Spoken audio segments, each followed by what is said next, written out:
você. Bom, como é que eu vou apresentar essa bonitinha?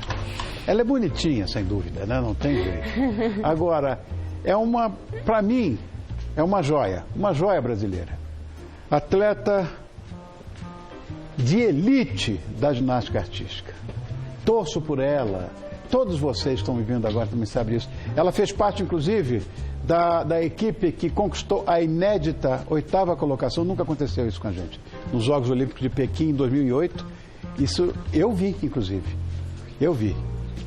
Mas eles mostraram a exaustão aqui na televisão, né? E na sua carreira foram múltiplos pódios, né? Inclusive quando tem edição de Pan-Americano, aí não tem erro. Ela está lá, em pezinha. Eu tenho orgulho dela, viu? E você também tem. Olha que coisa mais linda. Ela foi por 2 vezes eleita a melhor atleta brasileira. E vai nos representar no Japão agora em 2020. Portanto, olha, vamos ver essa aí. Vamos ver essa aí, porque olha como ela é insuportável, ó. Ó. Meu Deus. O único problema é que ela não come. Não é? Boa noite, Daniela Hipólito. Você está bem, meu amor? Prazer. Que coisa mais bonitinha você. Mas não é? Tá falando, Marcela, come 800 calorias. Porque os atletas daquelas de alta performance, 6 mil. 6 mil, né? Mas ela, 800. Então ela não come. Que a ginástica é um pouco diferente, né? Principalmente para a mulher. Ela lida diretamente com o peso do corpo. Então, a gente tem que ter um cuidado muito grande com a alimentação. Já tive problema com a alimentação, já fui gordinha, agora emagreci, estou conseguindo manter bem o meu peso. Mas teve uma época que eu estava bem gordinha e eu olho às vezes as fotos e falo, não é possível que nenhum amigo chegou do meu lado e falou, Dani, pelo amor de Deus, tá feio. Vamos baixar um pouquinho para você continuar em alto rendimento. E aí a ginástica ela tem isso, ela realmente prejudica. E quanto mais velho você vai ficando, mais você tem que manter o seu peso por conta realmente das articulações, né? Porque a gente, ali, cada chegada dessa que a gente faz, às vezes a gente chega com 10 vezes o peso do nosso corpo. Uau. Então, se você tiver pesado e você for, conforme você tem o tempo de desgaste de treinamento, você tem os anos de treinamento, isso aí prejudica bastante. Então, a gente tem que ter muito cuidado com a alimentação. Dani, como é que você administra essa história de você ser a primeira brasileira a conquistar uma medalha a nível mundial no esporte? Eu lido com um carinho muito grande. Eu acho que, eu sempre costumo dizer que eu acho que Deus me escolheu para ser a pessoa que terminou de escancarar, na verdade, as portas da ginástica para que hoje a gente tivesse o esporte conhecido como se tem hoje. A gente teve Tatiana Figueiredo, a gente teve Luísa Parente, a gente teve atletas do Brasil, Soraya Carvalho, que vieram antes até da minha geração, porque na verdade minha geração já passou um pouquinho, né? Da geração de 2000, mas ela resolveu continuar um pouquinho mais. Só que é muito legal você ter isso como gravado, né, na memória e gravado na memória das pessoas. Eu acho que isso é muito gostoso. Eu vi a resposta, por exemplo, que teu irmão deu, né, que calou a boca de todo mundo, mas você chegou também a ser desacreditada em algum momento, não? Em muitos momentos, eu acho. Mesmo?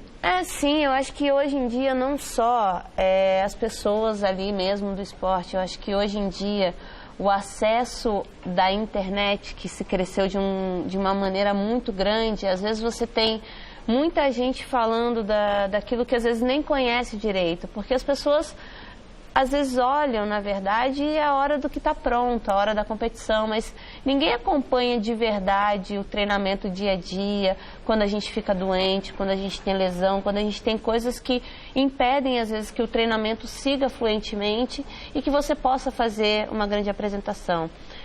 Fim de semana passado mesmo, na sexta e no sábado, a gente teve uma seletiva para um campeonato futuro. Eu tô ainda, né, atacou a rinite e como eu cuidei no início como gripe, porque às vezes você acha que é gripe Sim. por causa da mudança de tempo, acabou que a rinite também virou a sinusite, que é a inflamação da rinite. Eu estava com rinocinusite, então imagina, toda entupida, tossindo, e a tosse às vezes te dá falta de ar, mas mesmo assim eu estava lá na competição, não consegui fazer da maneira com que eu gostaria também, porque eu sou muito exigente comigo mesma.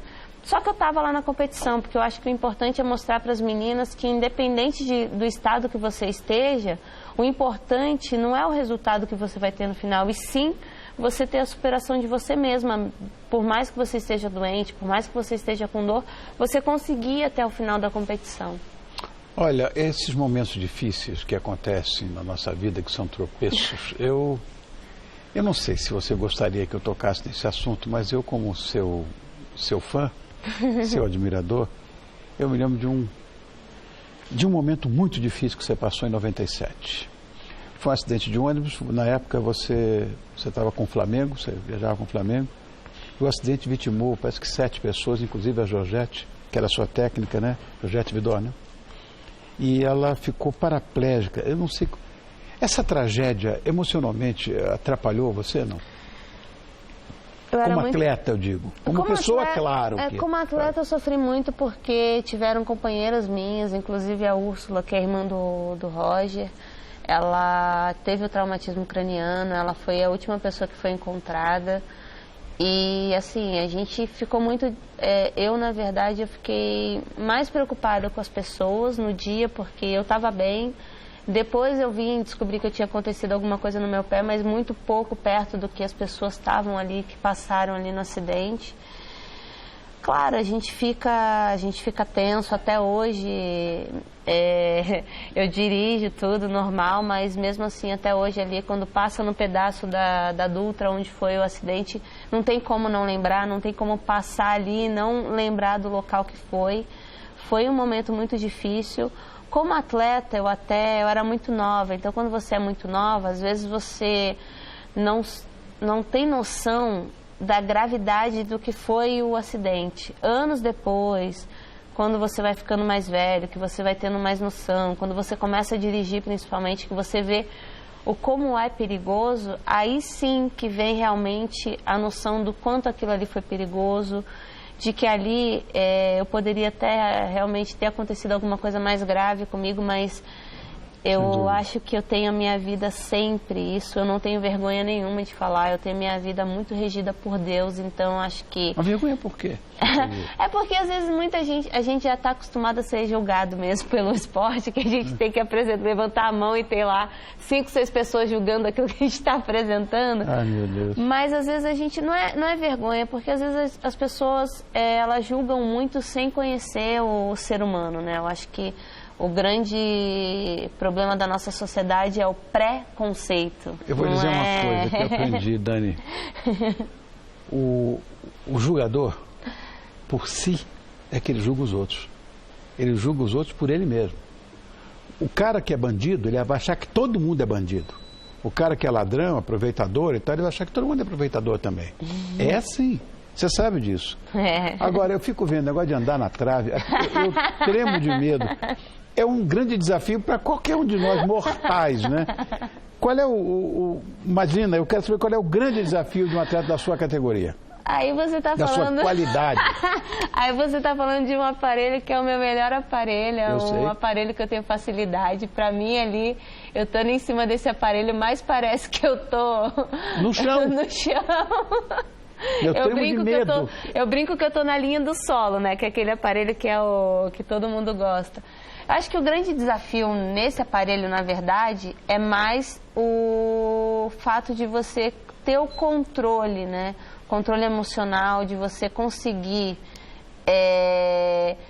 tirar, na verdade, o peso Deus meu. Da preocupação ali, né? Você transformar isso numa tranquilidade. É claro, a gente tem também a gente tem um acompanhamento da equipe multidisciplinar que tem várias ajudas. Eu tinha, às vezes, muito preconceito, né, com um psicólogo, porque a gente teve umas fases aí ruins com psicólogos e foi um pouco difícil de eu conseguir aceitar que o psicólogo ajuda. Então, no início foi bem complicado, mas eu acho que ajuda sim. Tem trabalhos que a gente faz de respiração que ajudam muito antes da gente entrar na prova. Mas aí realmente é o meu melhor aparelho, é um aparelho que eu tenho uma facilidade e que Eu sou muito tranquila nele. Claro, falhas Eu morro existem. de medo sempre que te vejo. É porque realmente ele dá um pouco de medo porque ele é muito fininho, né? Qual é a largura? 10 centímetros. 10 centímetros? 10 centímetros e 1,20 de altura. 10 não pode ser, é menor do que um azulejo. Um azulejo tem 15. Gente, agora você está falando do psicólogo, né? Mas o desgaste maior é psicológico ou é físico? Os dois. Os dois, né? Tem determinadas fases que são os dois, né? Porque, principalmente fim de ano, né? Eu acho que o fim do ano o atleta, ele tá totalmente desgastado, tanto psicologicamente quanto fisicamente. Mas a gente também aprende a lidar isso com os anos, porque tem anos que a gente não tem como tirar férias e nem ter a pausa de pelo menos 15 dias, porque são anos importantes. Você ficou 20 anos no Flamengo, 3 lá em Curitiba, e agora está voltando aqui para o ABC. Que é, inclusive, a sua casa, né? Para defender a camisa do... Como é o nome dele? ADC São Bernardo, é isso? Na verdade, é São Bernardo do Campo. A gente fala que tem o apoio total da Caixa e da Prefeitura, então é um projeto da Caixa com a Prefeitura, tanto que a gente tem muito a agradecer, é um dos poucos patrocínios que realmente continuaram com a gente. Porque eu vou dizer, não existe, né? As pessoas se arrebentam aqui. Olha, eu estava brincando até com as pessoas, que às vezes a gente conta coisas que as pessoas não acreditam, né? Que aconteceu principalmente depois da Olimpíada. Então, realmente, o esporte agora ele está passando por uma fase muito complicada. Eu acho que... Nunca foi prioridade no nosso país. Uma pena, né? Porque o esporte, enquanto as pessoas não colocarem na cabeça que o esporte é um reforço da educação, sem dúvida nenhuma, você aprende a lidar com diversos tipos de pessoas, personalidades diferentes, cores diferentes, classes diferentes, raças diferentes. E isso é a maior educação e é o maior meio social que a gente tem hoje, é o esporte. Enquanto as pessoas não passarem a tratar o esporte como uma parte muito importante da nossa educação e a educação como uma prioridade também, eu acho que muita coisa do nosso país não vai mudar. Não é porque eu sou atleta que eu deixei de estudar, eu estou fazendo uma faculdade de marketing. Legal. E isso, claro, o atleta ele não consegue fazer a faculdade regularmente como uma pessoa normal. A gente tem períodos que a gente tem que trancar, que a gente vai lidando de um jeitinho. Essa tua relação de afetividade com o Diego, que é uma coisa que todo mundo comenta e aplaude, vocês lidam bem com as frustrações, com as vitórias, com... Eu acho que a gente tem isso muito bom, né? A gente tem isso, quando um não está muito bem, o outro acaba se sobressaindo e isso a gente tem muito gostoso, não só eu e Diego, a gente tem um irmão mais velho que ele quase não aparece com a gente porque ele tem vergonha, mas foi primordial pra gente também. Que foto linda aí. São fotos de várias Copas do Mundo que a gente estava junto. E essa foto foi muito legal. Foi quando a gente ficou sabendo da Olimpíada que os dois iriam para mais uma edição dos Jogos juntos. Então isso aí é emocionante a gente poder... os abdômenes definidos. Olha! Alô, ali o tanquinho isso ali. Isso aí eu vou dizer. A gente se mexe no aplicativo também. Mentira, a gente não mexe no aplicativo assim não. Mas é gostoso. A união da família, eu acho que para mim é muito importante ter o apoio da minha família, porque eu acho que a família é onde é o nosso porto seguro, sem dúvida, né? É a grande e única verdade. E ter uma família o tempo todo comigo em competições, em estar ali perto, em saber que eu tenho alguém da minha família na arquibancada torcendo por mim, é muito bom. Você tem uma paz diferente na hora que você está no ginásio. Sem dúvida. Dani, a gente sabe que nesta modalidade de esporte, existe um prazo de validade. O que você pretende fazer quando você parar de competir? Eu acho que já foi mais esse ponto de validade, né? Eu acho que antes as atletas paravam muito mais cedo. Hoje a ginástica, ela está, com as mudanças também do código de pontuação, ela está dando uma oportunidade para os atletas poderem continuar até mais velhos, poderem passar a experiência para os atletas mais jovens. E tô aí na luta, né? Eu acho que eu também tô já começando a me preparar para um período de transição. 2020 tá aí, hein? 2020 está aí, mas a gente tem a preocupação com o pós-olímpico, com o pós-esporte. Então, nesse momento, eu estou realmente começando a pensar nas duas coisas. Não deixar de me preocupar com aquilo que eu amo, mas também já começar a pensar na minha fase de transição, né? Eu acho que o atleta ele tem que ter essa preocupação também. Claro. A gente passa tanto tempo competindo que às vezes a gente esquece de ter um pouquinho dessa preocupação. Mas é importante a gente ter essa preocupação.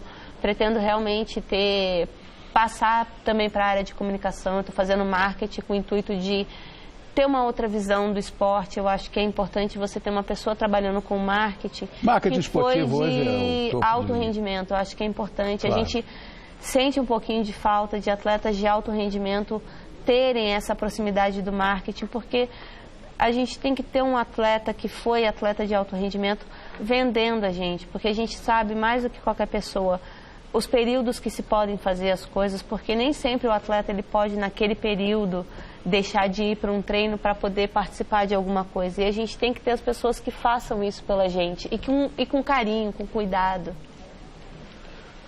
Se você não começar, eu não começo. Eu estou aqui parado, esperando que você. Hoje, as 800 calorias vão para o espaço, não? Olha, um pouquinho, né? Porque eu vou experimentar, tá? Eu não sou uma pessoa...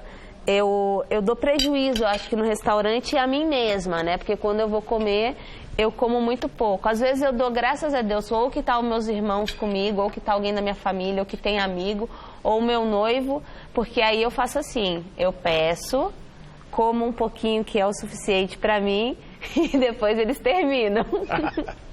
Marcelo, você arrebentou. Bom, muito bom mesmo. Obrigado. Pode acreditar. Obrigado. Obrigado mesmo. Trouxe um vinho muito interessante também. Enfim, a harmonização está perfeita. Você dá aula particular? Adorei. Pra gente aprender? Vamos lá, a gente pode fazer. Obrigado, Marcelo. Obrigado. Bom, Daniela Hipólito, essa coisa mais linda, que nos enche de orgulho. A quem eu devo agradecer, vai jantar comigo porque nós somos filhos de Deus. Então você me espera. Obrigado mais uma vez, Dani. Eu que agradeço. Obrigado, Marcelo. Obrigado. Ainda tem Não posso deixar de dar o recado de uma pessoa que é a pessoa mais importante da minha vida, que é apaixonada pelo seu trabalho, que é a minha mãe, a dona Geni.